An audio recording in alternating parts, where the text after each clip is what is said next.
दोस्तों, ये सिलसिला हम शुरू कर रहे हैं आज से। पिछले कोई 8-10 साल से जून के आखिरी हफ्ते में या जुलाई के पहले हफ्ते में इतवार के दिन हम लोग बसों में भर के रटौल जाते हैं आम खाने के लिए, आम के बागों में घूमने के लिए। और वहाँ हमारे एक टीचर थे, हमारे उस्ताद थे ज़हूर साहब। उन्होंने और उनकी वाइफ निशात आपा ने लड़कियों का एक स्कूल शुरू किया था, तो उस स्कूल में जाते थे और वहीं पर हम लोग ये आम वाम खाया करते थे और खाना खाते थे और शाम तक लौट आते थे। और जो लोग हमारे साथ जाते थे वो स्कूल को देखते थे, स्कूल की एक्टिविटीज़ में शामिल होते थे, उसमें कुछ कंट्रीब्यूट करते थे। ये मकसद था। और ये पिछले 10-12 साल से हम लोग पहले तो ऐसे ही तफरीह में जाया करते थे, 5-6 साल से बहुत रेगुलरली हमने इसको करना शुरू किया था। तो अगर कोरोना नहीं होता तो आजकल जो संडे गुजरा है या आने वाला संडे, उसमें हम रटौल गए। अब इस बार एक ट्रेजेडी हो गई कि ज़हूर साहब का इंतकाल हो गया और वो सारा जो इंटरेस्ट था वहाँ जाने का, वो उसमें भी कुछ काफ़ी कमी आई है। अब हालांकि स्कूल तो चल रहा है और हमें उम्मीद है कि अगले साल ऐसा वक्त नहीं होगा और अगले साल हम लोग रटौल जा सकें। बहरहाल, तो अब ये जो वक्त है इसमें हम कहीं बाहर तो जा नहीं सकते, तो हमने सोचा कि हम उन चीज़ों की बात कर लें, उसमें ही कुछ एंजॉय कर लें कि इस मौसम में दिल्ली वाले क्या किया। मेरी जो बचपन की यादें हैं वो मैं आपके साथ शेयर करूंगा।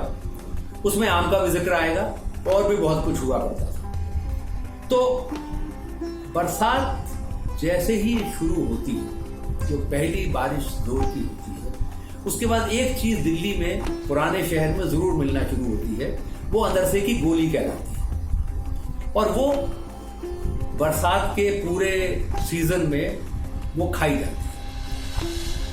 चावल के आटे को फर्मेंट करके उसकी एक थिक लई सी बनाई जाती है और उसको फिर उसमें चीनी मिलाई जाती है और उसके ऊपर तिल में उसे लपेटा जाता है और उसको फ्राई करते हैं। बहुत क्रिस्प और बहुत मज़े की चीज़ है। और बरसात में वैसे भी पकौड़ी, तली हुई चीज़ें खाने का इसका एक अपना मज़ा होता है। तो ये एक चीज़ है जो ख़ास तौर के ऊपर ये स्पेशल पकवान है जो बरसात के महीने का है। और सावन के महीने में फिर घेवर का सिलसिला शुरू होगा और घेवर भी ये ख़ास बरसात के मौसम की चीज़ है। इन दो चीज़ों के अलावा ये तो खैर आप घर बैठे खा सकते थे, किसी को भेज दिया दुकान से ले आए। और जो चटोरे लोग थे दिल्ली के, और दिल्ली में चटोरे बहुत थे, तो वो सड़क पर खड़े होकर भी अंदर से की गोलियां खाया करते थे और घेवर के मजे लिया करते थे।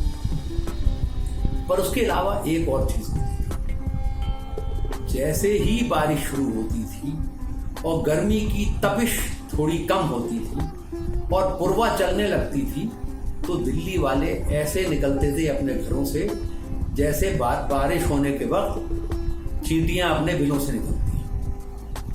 और फिर वो उस सारे इलाके में फैल जाते थे जहां पुरानी दिल्लियां थी।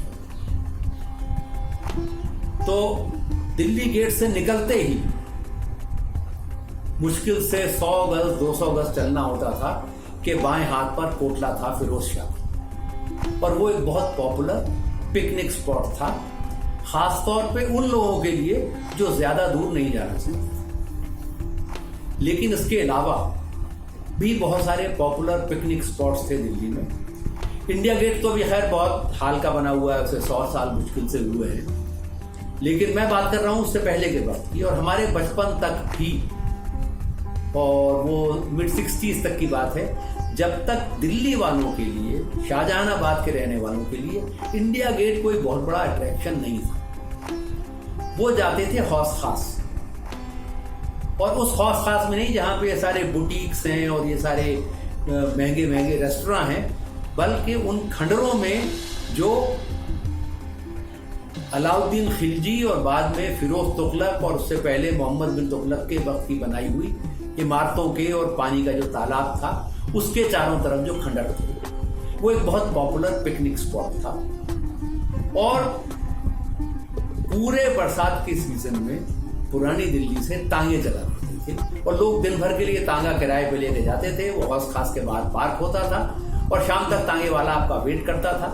3-3, 4-4 तांगों में सारे खानदान भरे हुए, दरियां लिए हुए, पका खाना लिए हुए वो जाते थे और दिन भर वहाँ पर जो कवर्ड जो वेरांडाज हैं, जो वहाँ पे जिस ज़माने में फिरोज तुगलक के ज़माने में जहाँ क्लासें लगा करती होंगी, वहाँ पर दरिया बिछा के लोग बैठा करते थे। जब ठंडी हवा चलती थी वहाँ पे खाना खा के दोपहर में लोग सोया भी करते थे और शाम तक लौट आते थे। ये एक पिकनिक स्पॉट था।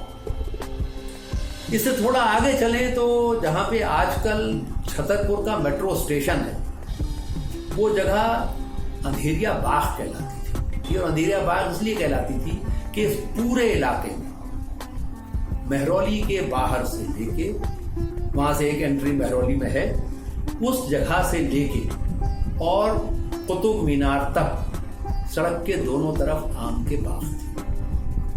और ये आम के बाग वो थे जिनको शायद बहादुर शाह जफर के जो वालिद थे अकबर शाह सेकंड, उनके वक्त में यहाँ पर ये बाग लगाए गए थे। और उसके बाद शुरू में मुगलों के वक्त में तो कोई इंतजाम करता होगा, फिर अंग्रेज़ों के वक्त में ये कुछ ठेकेदारों को दे दिए गए और उसके बाद वो जो लोकल जमींदार थे उनकी वो प्रॉपर्टी थे और वो ठेकेदारों को ये आम के बाग दे दिया। तो जैसे ही दशहरी की फसल आती थी, जब से इन बागों में लोगों की भीड़ आने शुरू हुई। और मुझे बचपन के 2-3 वक्त याद हैं जब हम अपने चाचा के परिवार के साथ, हमारे फादर के कज़न थे, उनकी वाइफ, उनके 3 बच्चे और उनके कुछ और दोस्त, कुछ हमारे अब्बू के दोस्त, कुछ हमारी अम्मा के दोस्त और बहुत सारे बच्चे 5-6 तांगों में भर के हम लोग आया करते थे। और तांगों में हम बड़े बड़े एल्युमिनियम के टब रख के लाते थे जिनमें बर्फ भरी होती, और बाग में आके दरिया भिज जाती थी, वहाँ ये टब उतार लिए जाते थे और फिर आम खरीदे जाते थे। वो जो ठेकेदार जिसका वो बाग होता था, वो असल में तो मंडी को बेचा करता था, लेकिन वो जो इस तरीके से लोग आते थे उनको उसे आम बेचने में कोई एतराज़ नहीं था, क्योंकि उससे उनको बहुत ज़्यादा पैसे मिलते थे। मंडी के हिसाब से बहुत महंगे आम को वो बेचा करते थे, कहीं जाना भी नहीं पड़ता था। तो दरिया बिछा के लोग बैठ जाते थे और साथ में बड़ी बड़ी रस्सियां लाते थे जिसके आम के पेड़ों के ऊपर झूले डाले जाते थे। जो गोश्त खाने वाले थे, और हमारे खानदान में बहुत सारे लोग गोश्त खाने वाले, सभी गोश्त खाने वाले थे, तो कीमा और मिर्च का एक सालन पका के लाया जाता था। और अब मुझे तो याद नहीं, लेकिन हमारी चची ये कहा करती थी कि उसमें जितना कीमा पड़ता था उतनी हरी मिर्च। तो वो थोड़ी बात बढ़ा चढ़ा के नहीं कहती थी। मुमकिन है कि एक सेर कीमे में 1 पाव पड़ती हो। मैंने तो 1 पाव के साथ पकाया, उसके साथ भी खाना बड़ा मुश्किल होता है, बहुत सारा उसमें दही डालना पड़ता है। बहरहाल तो ये कीमा और हरी मिर्च की सब्जी पकती थी और उसके साथ बेसनी पराठे होते और दही होता था। और उसको खाने के बाद नाक बहती थी और जबान जल जाती थी और आंख से पानी बहता था, बहुत तकलीफ होती थी। और फिर आप आम खाते थे और फिर बेसनी रोटी और कीमा खाते थे और फिर आम खाते थे। और ये दोपहर 11 बजे से शाम तक चलता रहता था। जब पेड़ों पर से कूदे, भाग दौड़ की, फिर भूख लगी, फिर आके दोने वाले खा लिए। और बड़े बूढ़े बैठे हुए, मोटे लोग, दुबले लोग, वो या तो ताश खेला करते थे, गप्पे मारा करते थे, या ऐसे ही सुस्ताया करते थे। आम खरीदने का सिलसिला भी बहुत आसान था। 13 आम का 1 दर्जन गिना जाता था।